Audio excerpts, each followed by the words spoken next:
Right, we can see and hear each other, right? I can hear you. I'm looking at the picture of the audience at the moment. Okay, fantastic. Well, Salman Rushdie, welcome to Corey Code. Hello. Hi, everybody.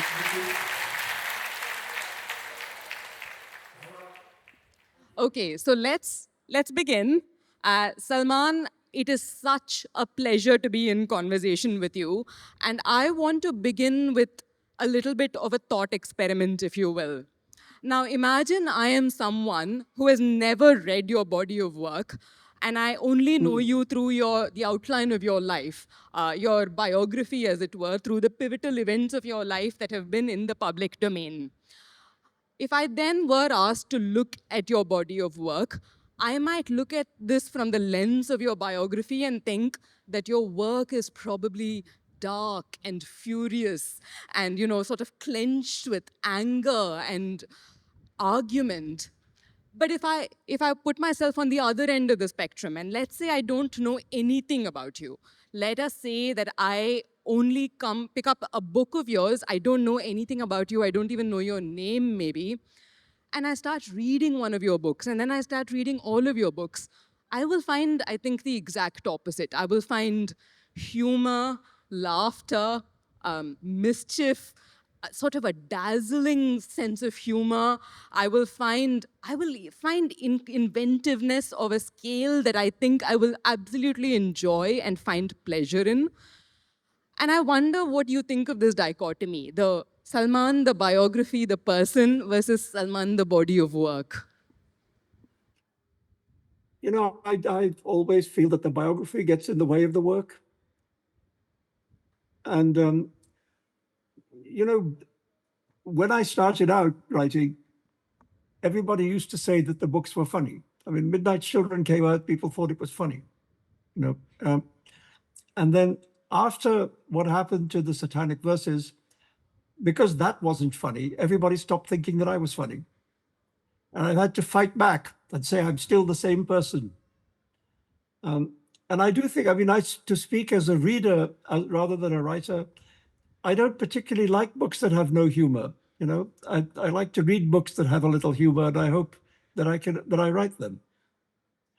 So there we are. What you're going to do? The news gets in the way of the books. I wonder if I can use this as a segue to ask you to open out the session by telling us the story, the Hans Christian Andersen story that you allude to in your book Knife, and why you favor it so much. Well, Christian Andersen is a writer for children, but some of his most brilliant stories are not at all for children. And the one that you're thinking about, I think, is a story called The Shadow, in which a man's shadow gets detached from the man and goes off on a journey. And in the meanwhile, the man gets engaged to be married and so on. And when the shadow comes back, like a year later, the shadow has seen the world. He's traveled very widely. He's had all kinds of experiences, and the shadow has become very sophisticated and interesting. And it turns out that the young woman prefers the shadow to the man and breaks off the engagement to the man and gets engaged to the shadow.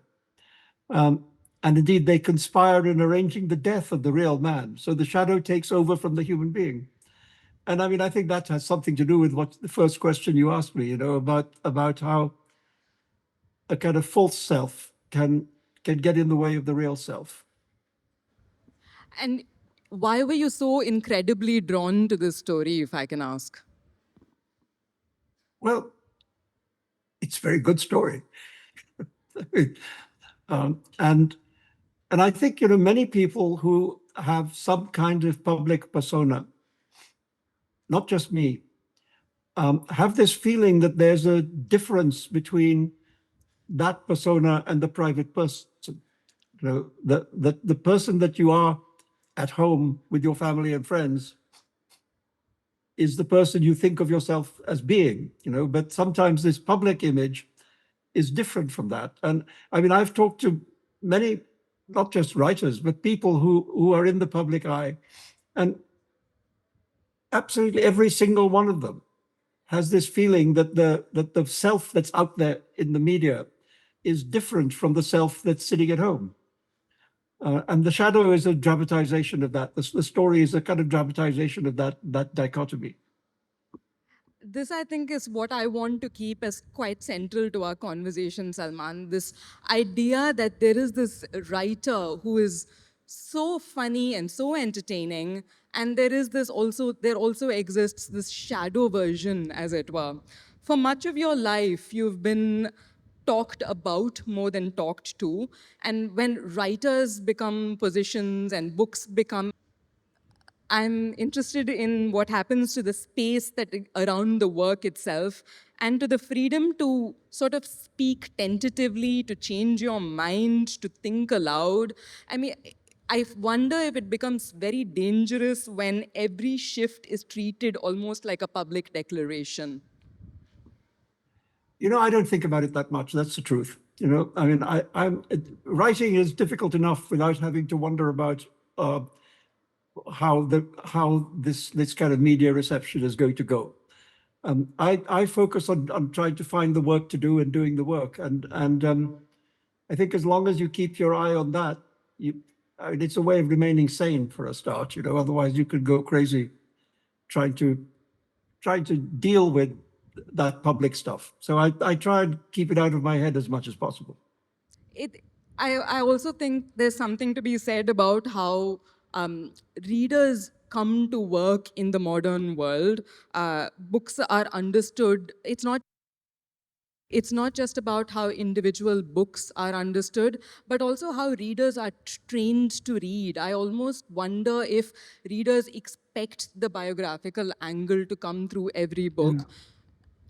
No, it's certainly the case that I think people do search for the autobiography in the book, and the idea that a work can be a work of fiction and not be a kind of disguised version of the author's life is sometimes people lose sight of that. It certainly used to be the case that every time I published a book, people were trying to look for me in the book. Which character is me? And like all writers, I would say, well, all the characters are me. All the characters are none of the characters are me. I I mean, even think Salim in Midnight Children, he shares certain characteristics with me. I mean, he grows up in my house, went to my school, but his life is very different from mine. And as he grows up, that original similarity ceases to exist. And I also thought of him as a person, not like me, because it actually sometimes irritated me when I was writing the book that Salim becomes very passive. He becomes somebody to whom things are done, as opposed to somebody who acts. He's acted upon more than acting. And I don't see myself as quite such a passive person. And I would try and write passages in which he was more taking charge of things, they were absolutely awful, and I had to cut them. Because in the end, you're stuck with the character you've invented. Even in that case, where people assumed that Salim and me were very close to each other, I didn't think that. I have to tell you a funny story. When I came to India when the book came out, I was doing some event in Delhi, and I came out on stage to begin the conversation, and I heard a woman's voice in the audience, very loud woman's voice, saying, "Oh, but he has a perfectly ordinary nose."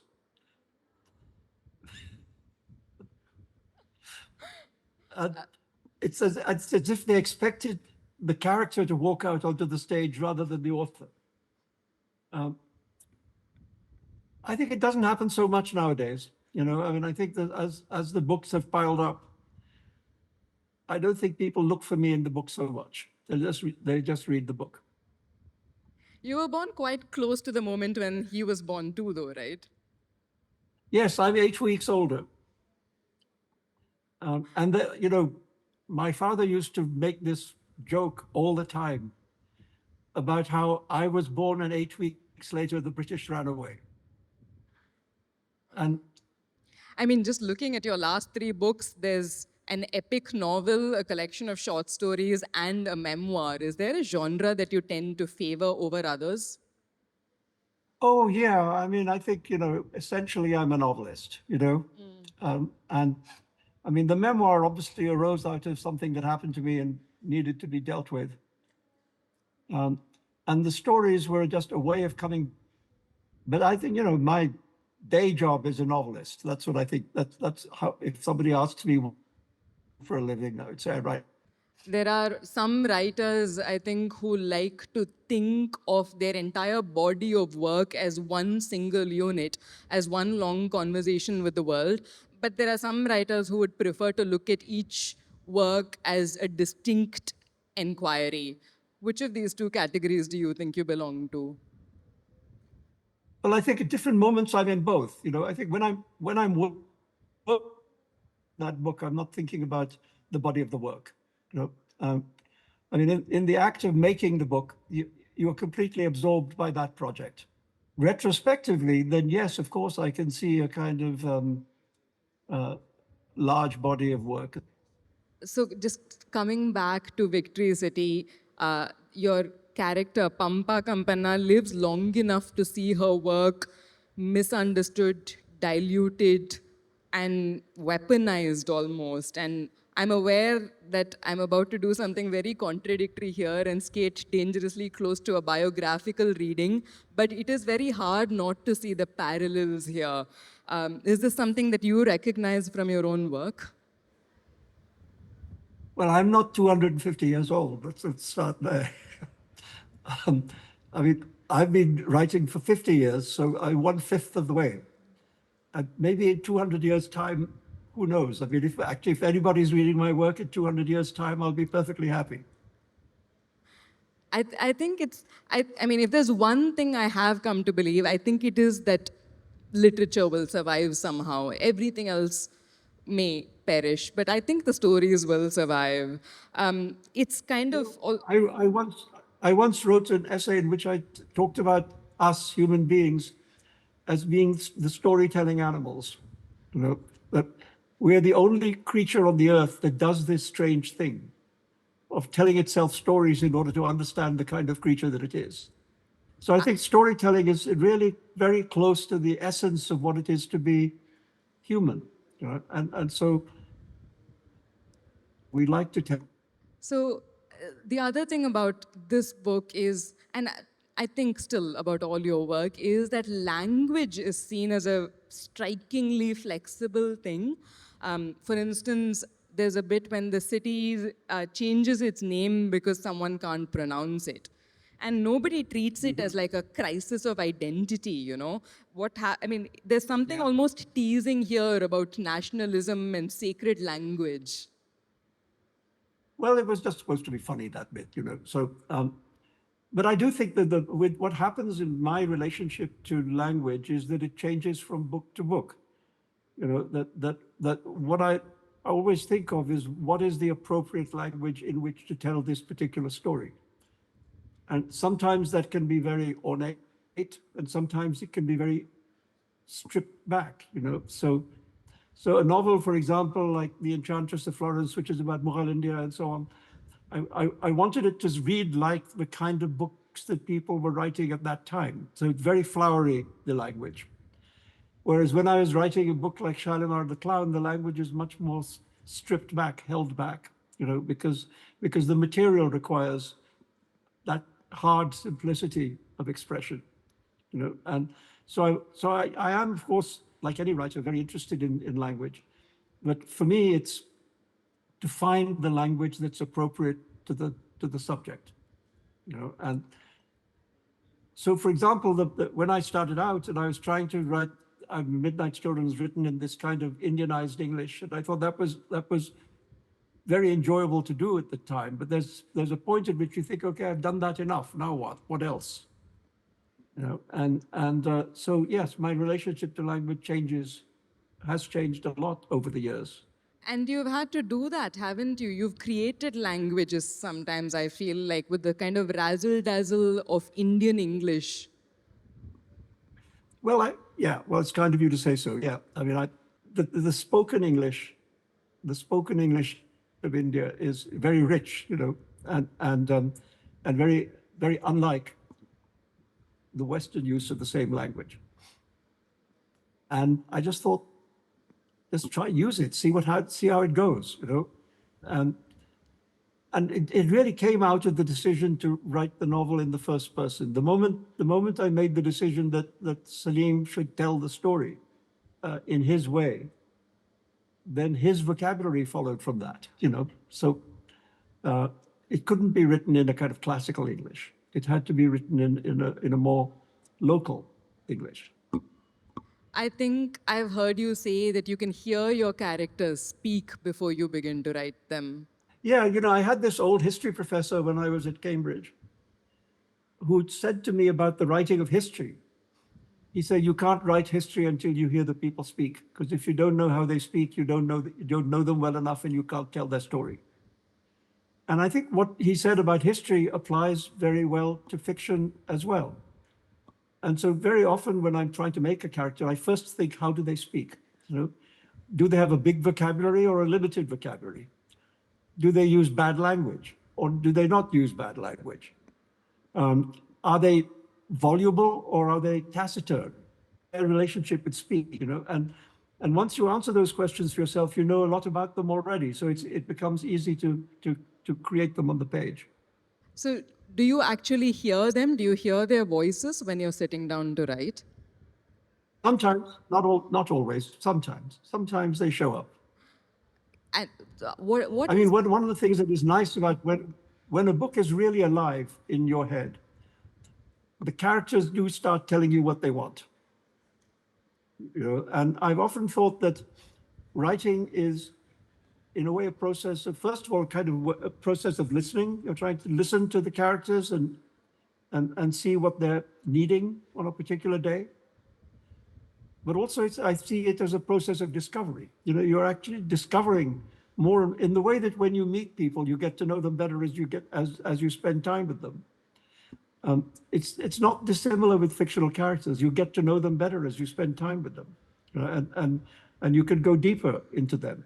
And so it's a process of discovery, and I like that you get to know your characters through the act. It's nice though, like a writer's head is never lonely because these characters are always there. That's true. I mean, people talk about writing as being an isolated thing, and of course, in one sense, it is.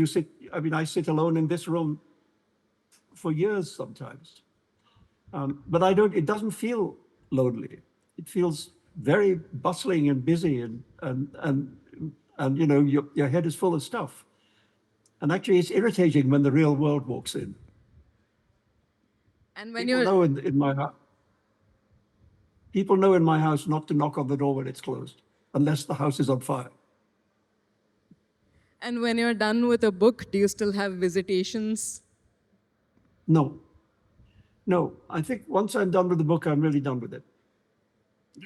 So it has surprised me. It has surprised me every so often that characters have recurred, that characters from one book crop up again in some form in another book. I wasn't expecting that. For example, in Midnight Children, the only English character is the character of William Methwold, from whom the family buys the house. And he disappears from the novel very early. He's a small character. But when I was writing The Ground Beneath Their Feet, I had this character of an old Parsi gentleman who had English friends. And William Methwold walked back into my pages and became actually a bigger character in The Ground Beneath Their Feet than he'd been in Midnight Children, and completely unexpectedly. And it's happened once or twice that usually a minor character who's been in one book crops up in another book, but not lately, actually, not recently, I have to say. One more question about Victory City before we move on to the other books, which is the thing I am most attracted to about the idea of this city, about Pampa's idea of this city, is its pluralism. And I think that matters a lot to you throughout your work. It's a preoccupation that I think you seem to have through your work. I think it's one of the definitions of a city, that a city, a metropolis, is plural. It has many kinds of people with many kinds of backgrounds and lives and belief systems bumping into each other in the street. That's one of the things that makes a city what it is. And you know, in the case of Vijayanagar, there's been an attempt to use it in the way that Naipaul used it to express his idea of the wounded civilization. But actually, when you read the history of Vijayanagar and its relationship with the Muslim sultanates to the north, it's not actually like that. You know, there's a lot of interpenetration of the cultures. I mean, the rulers of Vijayanagar had Muslim generals, and vice versa. You know, and the interaction between the two was really not driven so much by religion as by politics. And so the idea that has been put about, that the story of Vijayanagar culture was destroyed by Muslim culture, is actually a false description. And I wanted to correct that. So this is interesting also because running through your fiction, but also all fiction, I think, is a refusal of inevitability, by which I mean power operates in the language of certainty, of, this is how it is and this is how it had to be, is the kind of language that power uses. But fiction has a what if quality, but what if it was not this, and what if something else happened? Is this why you think fiction is so threatening to those in power? Well, I think that's what the way you expressed it is very good. But another way of saying it is that the, the people in power want to control the narrative. You know, they want to have power over the story of our lives. You know, and to say not just this is how it is, but this is how it has to be, and or else. And fiction literature is a way of presenting alternative stories, you know, of challenging orthodox narrative and offering other narratives. And it's one of the reasons why authoritarian rulers have always found literature to be dangerous. You know, why was Lorca killed very soon after the beginning of the Spanish Civil War? Because he was dangerous. And he was dangerous. Why? Because he had good ideas. You know, and his ideas were not orthodox, or they didn't represent the orthodoxy that the fascists were trying to impose. You know, you go back to very early times. In the Roman Empire, the poet Ovid was exiled by Augustus Caesar because Augustus Caesar didn't like something he said. And then if you take the long view, you could say, well, that's true, but the poetry of Ovid has outlasted the Roman Empire. And that's the poetry of Lorca has outlasted the Phalange. I think maybe this is just something writers tell themselves to feel better, that in the long run, it's the writing that survives, not the power. So I'm aware I'm about to ask a loaded question. Do you think words can be dangerous? Depends who's using them. I mean, I think, you know, if the president of the United States uses words, they usually are dangerous just because they're so crazy. It's And because people always thought about Trump that he didn't mean what he said, but actually he does. That's the scary part.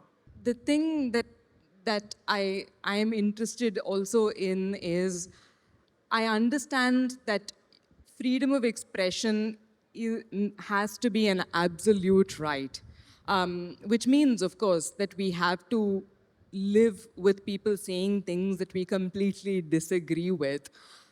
Where do you think the line can be drawn or should be drawn, if at all? I don't know. I think the default setting is to be in favor of free speech. And if you want to limit it, you have to have a very good reason.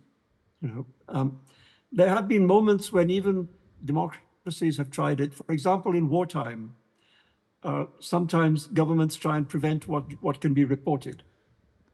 You know, I remember during the Vietnam War, the United States wouldn't allow the news media to show pictures of American soldiers coming back in coffins because it was thought to be too depressing.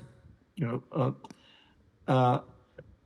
but all journalists that I know disapproved of that restriction. Um, and so the onus is on the censor, if you know what I mean. The onus has to be on the censor. And different countries draw the line in different places. That's the fact. That, for example, in England, there's something called the Race Relations Act, which makes it illegal, against the law, to make racist remarks. You can be prosecuted and, if necessary, sent to jail. The United States doesn't have an act like that. What it has instead is the First Amendment, which defends the kind of speech that would be outlawed under the Race Relations Act. So America draws the line in a different place, you know. And there are countries in Europe which make it illegal to deny the Holocaust. You know, again, I think a mistake, you know, because it glamorizes people who try and deny the Holocaust. It makes them martyrs. But you can understand why places like Germany would have a law which outlawed denying the Holocaust, because that's where it happened. You know, Germany and Poland and Austria. It's in an even, but where you draw the line. But my view is that you should, principle is freedom. And if you want to limit that principle, you have to present a very good argument. You know, and then there has to be a debate, and then people have to make a decision. It's a bit like your approach to grammar, isn't it? There are all these rules, but if you have a really good reason, you can break them and be inventive. Yeah, I think there's no rules, actually. I think the only rule is whatever works. If it works, it works. I mean, if James Joyce had used the rules of grammar, we wouldn't have Ulysses.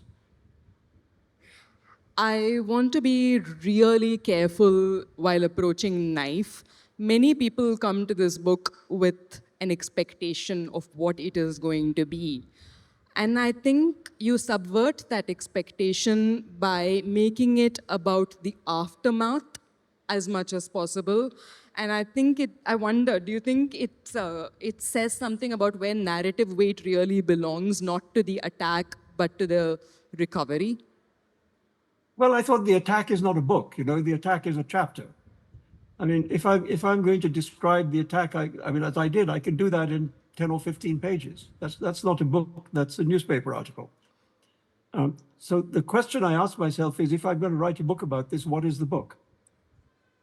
And I began to think of the book as having a triangular shape. That there were three people in the book, one of whom obviously is me, and one was is the attacker, and the third is my wife Eliza, and the three of us. It's our story. The three people.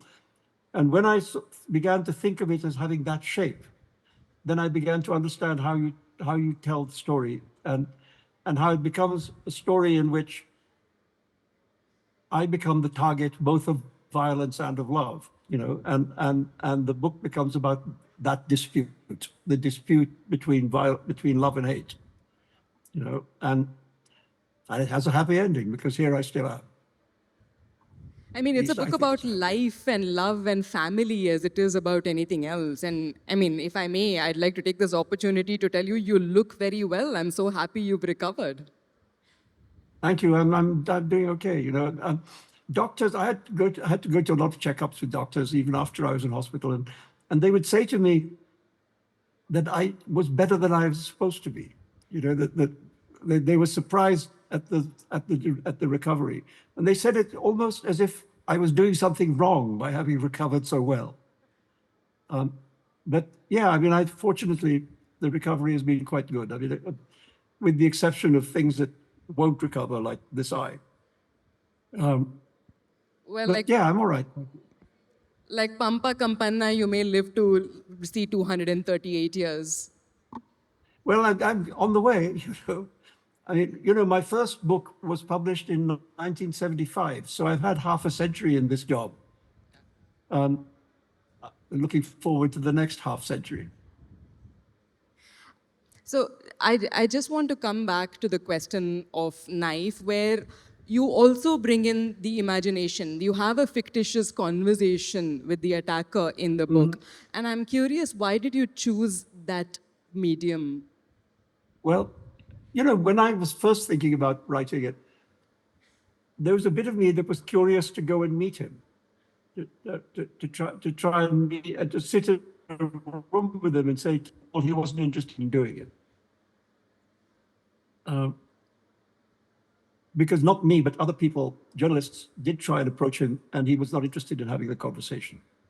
And I also, in the end, thought, even if I was to get into the room with him, it's unlikely that he would open his heart to me. You know, it's unlikely that he would speak to me openly and truthfully, that I would get a series of ideological remarks that I could understand without meeting him. You know, so in the end, I thought, let me use the skill that I've got, which is the novelist skill, and let me try and make a character out of it. Let me try and get inside his head in the way that I would get inside the head of any of my characters, and make him, if you like, mine. You know, instead of me being the victim of something that he did, he now has to be the victim of something that I did. I've But I alluded tried to be fair. You know, I tried to give him some of the best lines.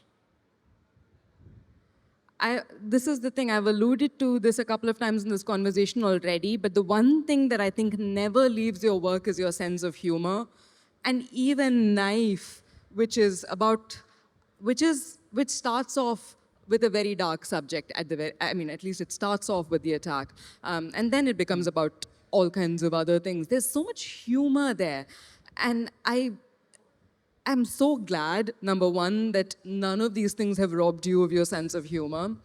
But also, I wonder, what is it, do you think, that is terrifying about being able to laugh at things that also seems to scare people in the same way that fiction seems to Yeah. be a dangerous thing? No, I think humor is it's a very radical thing. You know, you can, if you can make people laugh, you could tell them anything. We see here in the United States a leader who actually hates to be laughed at. I mean, the way of annoying our glorious leader most easily is to make fun of him. Yeah. You know? And talk about a person with no sense of humor. That he doesn't like it when other people do.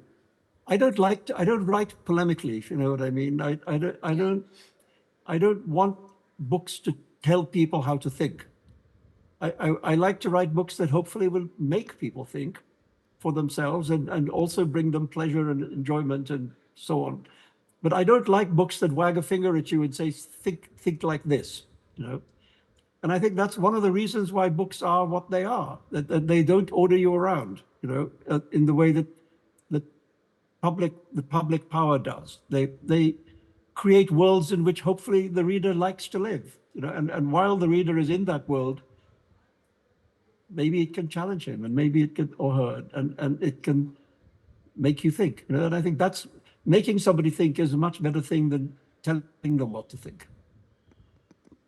What makes you laugh? I don't know, it depends on the time of day. I still find the Marx Brothers funny, you know. But sometimes it's to do with companionship, because I've seen a Marx Brothers movie in a cinema where everybody's roaring with laughter, and you watch the same movie by yourself on television and you don't laugh. Yeah. You know, there's something collective about laughter. There's something collective about the act of laughter. It's better to do it with other people. I mean, it's community also, right? Like reading is a solitary act, but Yeah. to talk about a book together, that's an act of community. Yes. Yes, and laughing is best done with somebody else. Yeah. I mean, it's, you know, it's sitting around. I mean, there are one or two writers that you could sit alone in a room and laugh out loud. I mean, like many people in India, I'm still a big P.G. Woodhouse fan. So I think sometimes you can read sentences of Woodhouse and they're just so beautifully written that they do make you laugh out loud. And not many people do that. Certainly not in solitude, not when you're by yourself. I mean, this is also brings me back to where I began, which is the thought experiment, where if I don't know you and I just come to your body of work, I see a different writer. But if I only know you as the biography, then I don't expect there to be so much laughter in your books. So I Well, kind of, we have to forget about the biography. Never mind the biography. The books are more interesting than the biography. I mean, this is the interesting thing. I actually think your body of work is more fascinating than your life, which is saying something considering what an eventful life you've led. Well, but I agree with you. I think, the events you're thinking of are things that came from outside me. I think there were things to which my life had to respond. Rather, whereas the books are my creations. So obviously, I think more highly of them. So I want to end this conversation by coming to the question of pleasure. There's across your writing there is a sense of a commitment to giving pleasure to your reader, to first seeing the work, the purpose of the work as entertainment before anything else. And you said this just a little while ago that you don't want your books to tell people what to think. I find No, I this. mean I'm very fond of the idea of pleasing people. I mean why would you read a book if there's no pleasure in it? Salman Rushdie, are you a people pleaser? Well, I mean, I don't know about me, but I think my books might be. That's a great answer.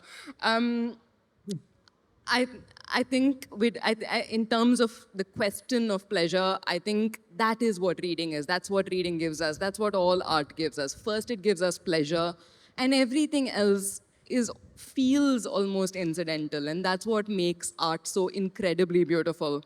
Um, I know that this is going to be a hard question for you to answer, but what are the books that have given you great pleasure? Well, how long have you got? There's hundreds of those. According to the timer, we've got just 4 more minutes. 4 minutes. Well, I don't know. I can remember.